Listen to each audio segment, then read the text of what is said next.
याजूज माजूज कहते हैं कि जी याजूज माजूज को समझना, ये एक तो हज़रत नूह अलैहिस्सलाम की औलाद में से हैं, हज़रत याफिस इब्न नूह अलैहिस्सलाम की औलादों में से हैं।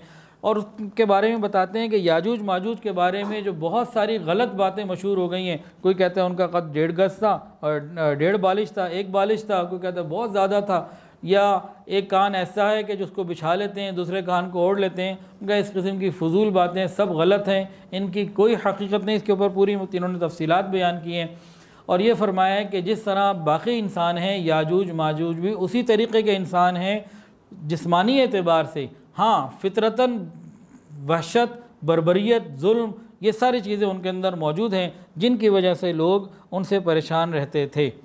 और ये सामियों नस्ल में से हैं कि जो मंगोलिया के कबाइल और मंगोली हैं और तातारी, ये भी याफिस इब्न नूह अलैहिस्सलाम की औलाद में से हैं। लेकिन जो शहरी आबादी में आ गए, ये फिर याजूज माजूज गोग मैगोग नहीं कहलाते। इनके अंदर शर का मादा याजूज माजूज के अंदर बहुत है। तो ये याजूज माजूज के बारे में बात हो गई। और इनका क़यामत के करीब में निकल के आना वो एक अलग बात है। और दज्जाल के आने के बाद हज़रत ईसा अलैहिस्सलाम का खुरूज होगा, नुज़ूल होगा, खुरूज दज्जाल और नुज़ूल ईसा। दज्जाल के आने के बाद हज़रत ईसा अलैहिस्सलाम का नुज़ूल होगा। हज़रत ईसा अलैहिस्सलाम दज्जाल को कत्ल करेंगे और उसके बाद आपकी नज़र ऐसी होगी कि जहाँ आपका सांस जाएगा और जिस काफिर को सांस पहुँचेगा वो काफिर मर जाएगा। और आपकी सांस की रेंज क्या होगी, जहाँ तक आपकी नज़र जाएगी वहाँ तक आपकी सांस की रेंज होगी।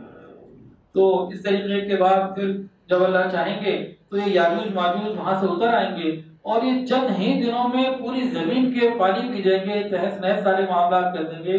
जितने लोग ज़मीन के ऊपर होंगे ये मुख्तलिफ पनाह गाहों में अपनी पनाह तलाश कर रहे होंगे। ईसा अलैहिस्सलाम जबले तूर के ऊपर मुसलमानों को लेकर चले जाएंगे, फिर अल्लाह से मांगेंगे, या अल्लाह इस परेशानी से हमें निजात अता फरमा दीजिए। और खाने पीने की चीज़ें इतनी तंगी हो जाएगी कि एक बैल के सर को 100 दिनार से ज़्यादा बेहतर समझा जा रहा होगा। हज़रत ईसा अलैहिस्सलाम दुआ करेंगे, अल्लाह ताला इन याजूज माजूज के ऊपर एक वबाई सूरत में बीमारी भेजेंगे जिससे सारे के सारे फौरन मर जाएंगे। ईसा अलैहिस्सलाम जब जमीन पर आएंगे तो जमीन के ऊपर पाँव रखने की भी जगह नहीं होगी। जब पहाड़ से उतरेंगे तो इतनी बड़ी उनकी तादाद होगी कि कहीं जगह नहीं होगी और सख्त उनकी लाशों से बदबू और ताफुन आ रहा होगा। फिर ईसा अलैहिस्सलाम उनके साथी अल्लाह से मांगेंगे, या अल्लाह इस मुसीबत को भी दूर कर दीजिए।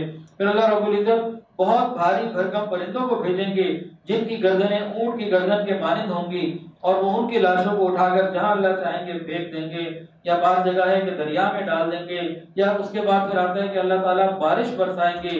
कोई शहर, कोई जंगल, जमीन का कोई हिस्सा ऐसा बाकी न रहेगा कि जहां बारिश ना हुई होगी और सारी जमीन धुल कर शीशे की मानिंद साफ हो जाएगी। फिर अल्लाह ताला जमीन को हुक्म फरमाएंगे कि अपने पेट से फलों और फूलों को उगा दो और जमीन असर नौ अपनी बरकत को जाहिर करेगी। एक अनार एक जमात के लिए काफी हो जाएगा। लोग उसके छिलकों की छतरी बनाकर साया हासिल करेंगे और दूध में इस कदर बरकत होगी कि एक ऊँटनी का दूध एक बड़ी जमात के लिए काफी हो जाएगा, एक गाय का दूध एक कबीले के लिए काफी हो जाएगा, एक बकरी का दूध पूरी बरादरी को काफी हो जाएगा। और तकरीबन 40 साल तक ये बरकतों का जमाना रहेगा। दरिंदों के अंदर दरिंदगी नहीं रहेगी, सांपों में जहर नहीं रहेगा, बच्चे सांपों से खेलेंगे और 40 साल तक ये मामला रहेगा। उसके बाद फिर आहिस्ता आहिस्ता मामला बदलने शुरू हो जाएंगे, गुनाह बढ़ने शुरू हो जाएंगे, फिर कुर्ब क़यामत और क़यामत के मामला शुरू होंगे और उसके बाद फिर दुनिया को ख़त्म कर दिया जाएगा। वीडियो के नीचे सब्सक्राइब के बटन पर क्लिक करें, बेल के आइकॉन पर क्लिक कीजिए ताकि हर नई वीडियो की नोटिफिकेशन आपको मिल जाए।